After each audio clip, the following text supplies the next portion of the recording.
Baiklah, Assalamualaikum dan salam Malaysia Madani.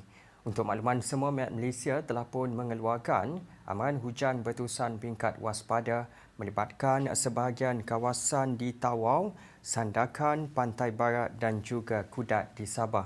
Hujan berterusan dijangka berlaku di kawasan-kawasan berkenaan sehingga ke tengah malam esok.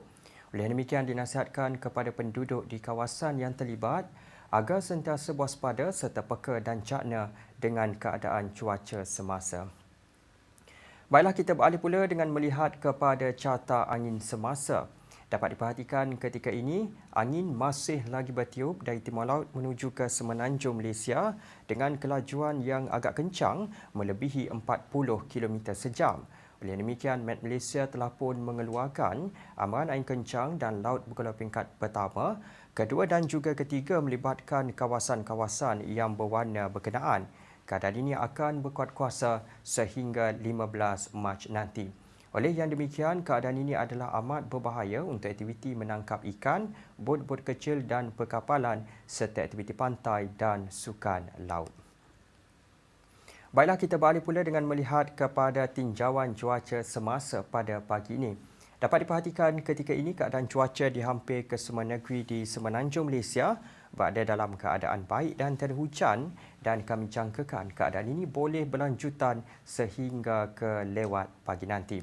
Keadaan cuaca yang berbeza diperhatikan di Sabah dan Sarawak pada pagi ini, yang mana hujan lebat kini sedang berlaku di kebanyakan tempat melibatkan bahagian Kudat, Pantai Barat, Sandakan dan juga Tawau di Sabah.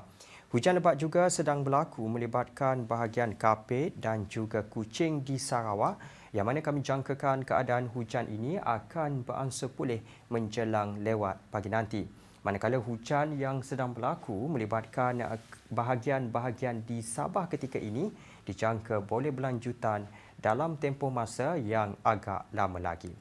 Baiklah, sekian sahaja informasi cuaca pada pagi ini. Dapatkan maklumat cuaca terkini dan sahih melalui aplikasi My Cuaca atau boleh ke laman sesawang kami di www.met.gov.my. Sebelum berpisah, kita ikuti tinjauan cuaca bagi bandar-bandar utama di Malaysia serta bacaan IPU semasa. Sekian, Assalamualaikum dan salam Malaysia Madani.